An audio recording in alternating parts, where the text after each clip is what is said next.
Alam niyo po ba na ang utang ngayon ng Pilipinas as of March 2025 ay tumataginting na 17.16 trillion pesos?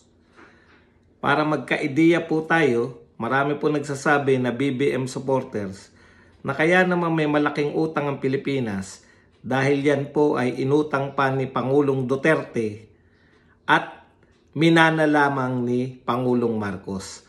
Mali po, no? Sa rate po ng pangungutang ni Pangulong Marcos ay mas malaki di hamak ang kanyang nauutang kaysa nung panahon ni Pangulong Duterte. Para magka-ideya po tayo, ikumpara po natin same period, no? Unang 3 taon ni Pangulong Duterte at unang 3 taon ni Pangulong Marcos. Okay, ano po ang pagkakaiba? Ang pagkakaiba po, no?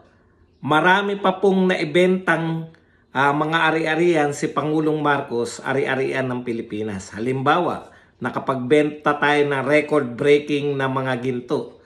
Nabenta rin po natin ng operasyon ng NAIA, privatization. Marami tayong naibentang mga ari-arian na hindi natin ginawa noong first 3 years ni Pangulong Duterte. So sobra-sobra po yung pumasok na pera sa kaban ng bayan sa panahon ni Pangulong Marcos. Bukod pa dyan, naglipat pa po ng mga pondo mula po sa PhilHealth, no? At mula po sa PDIC, at mayroon pa pong at iba pa. Daang bilyon po ang inilipat na pondo para gamitin ng pamahalaan. Wala rin pong malalaking paglipat ng pondo nung panahon ni Pangulong Duterte. At ang pinakamalupit pa sa lahat, mayroon pang create na sa unang 3 taon ni Pangulong Marcos, nakapag-create pa tayo ng tinatawag na Maharlika Fund na kumuha rin po ng daang bilyon mula po sa mga mula po sa institusyon ng gobyerno.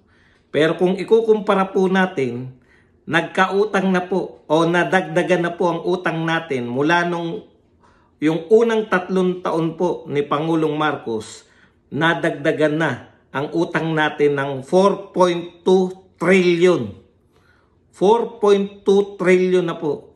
Eh magkano naman ba dong ang nadagdag sa utang ni Pangulong Duterte nung unang 3 taon niya? Ang nadagdag po sa pagkakautang ng Pilipinas sa first 3 years ni Pangulong Duterte ay 800 billion lamang. Pag-isipan niyo po, kung hindi po nagkaroon ng pandemya, hindi po tayo magkakaroon ng malaking utang sa panahon ni Pangulong Duterte.